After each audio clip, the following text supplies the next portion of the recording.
Did you guys hear about a woman called Nora who decided to um, act as a man for 18 months just to see how men interact with the world and just feel what it is to be like a man?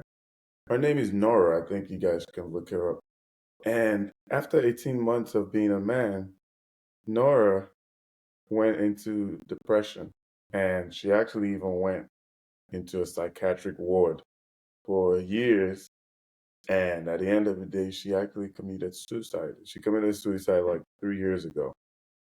Um, Her name is Nora Vincent. So if you guys want to check her out, what she found with dating is that men surprisingly bear the psychological toll of dating more than women, somewhat, right?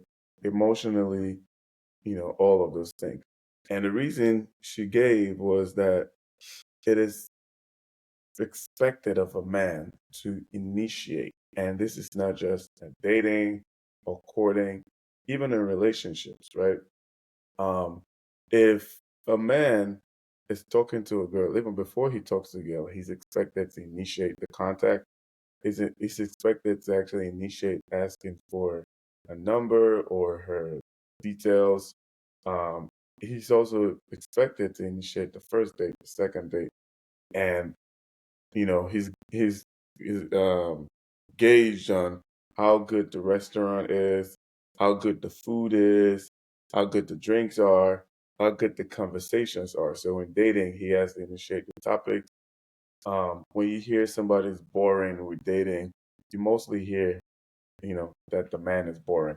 Simply that a man has to be something to be considered worthy of love.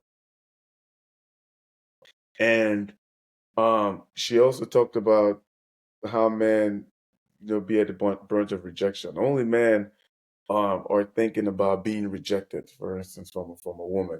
If you're nervous while talking to a very beautiful woman, you're looked at as not as confident, right? So you genuinely like this person and your personalities match, but now you looked at you're not being confident.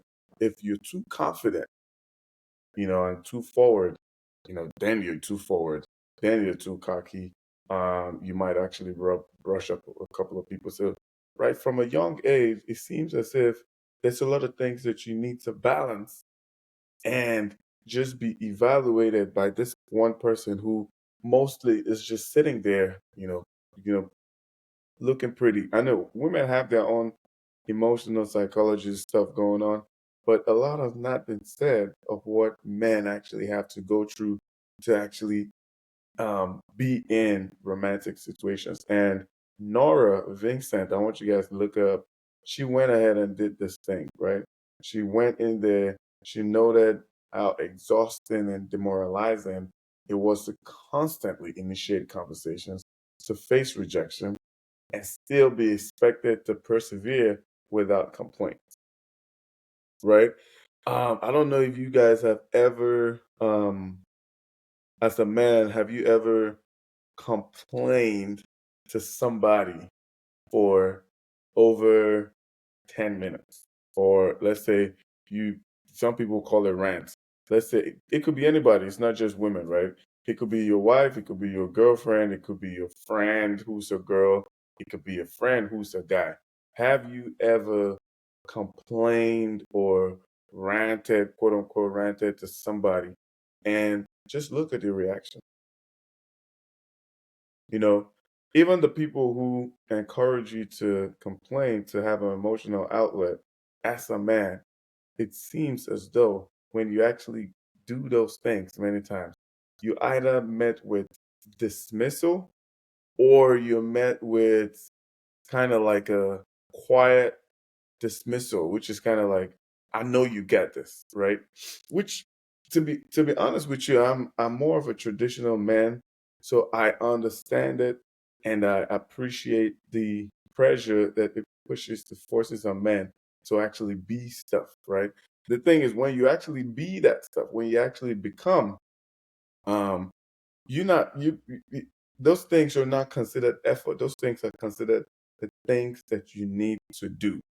So you're not getting a pat on your back for, doing self work on yourself in respect to these things. You're just considered as, okay, you're a man, you have to do this. There's a lot of things that men go through that the reaction from the world is, you're a man, this is what you need to do. This is what a man does, right? There's not a lot of things for women like that, right? And I understand that, there's been a lot of putting down women in terms of like job opportunities and career and stuff historically, which is, I'm very happy that that's been reversed and all those things. But a lot of people have just put under the bed or in the corner the psychological difficult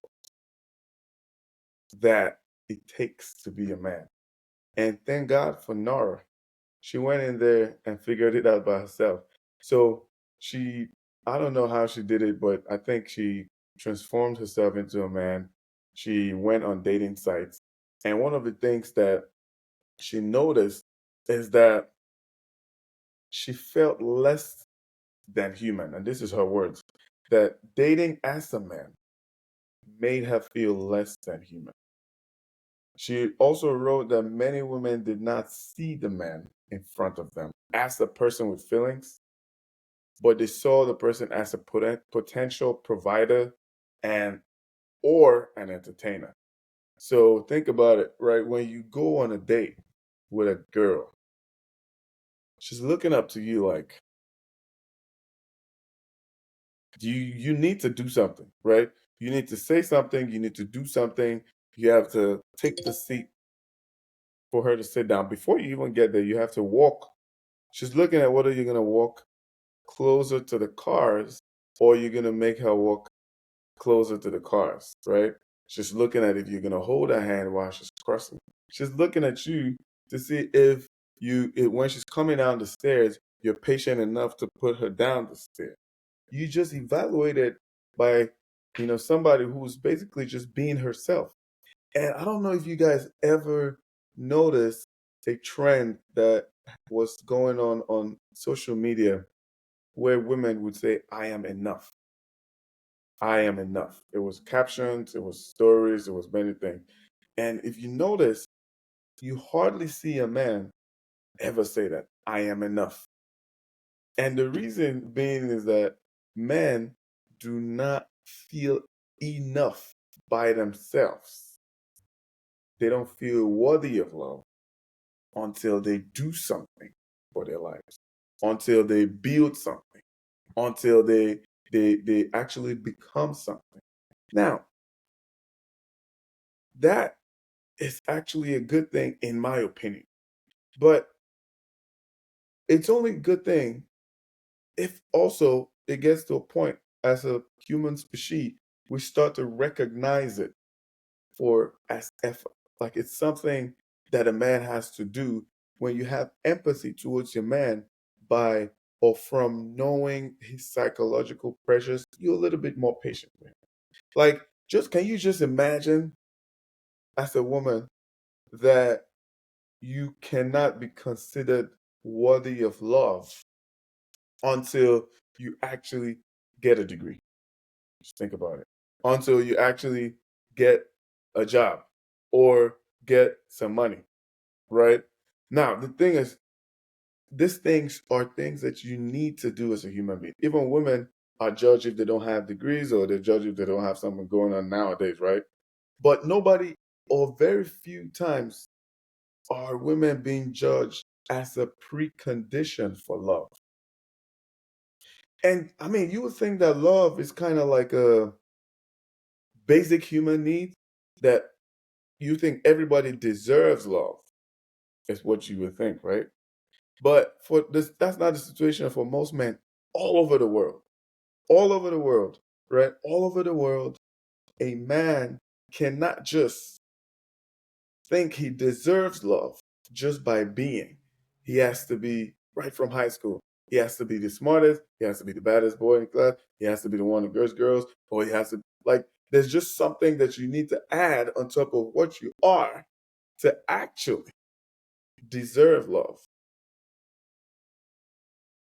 Now, not saying it's bad, not saying it's good, just saying that a lot of women need to do the work or just exercise in their head, put yourself in a man's shoes and think about the daily pressures that this man goes through in relationships, in marriages. You're not happy with your man. When you sit down and you think about why you're not happy with your man, it has a lot to do with doing verbs. By himself, a man cannot just exist and continually be poured love.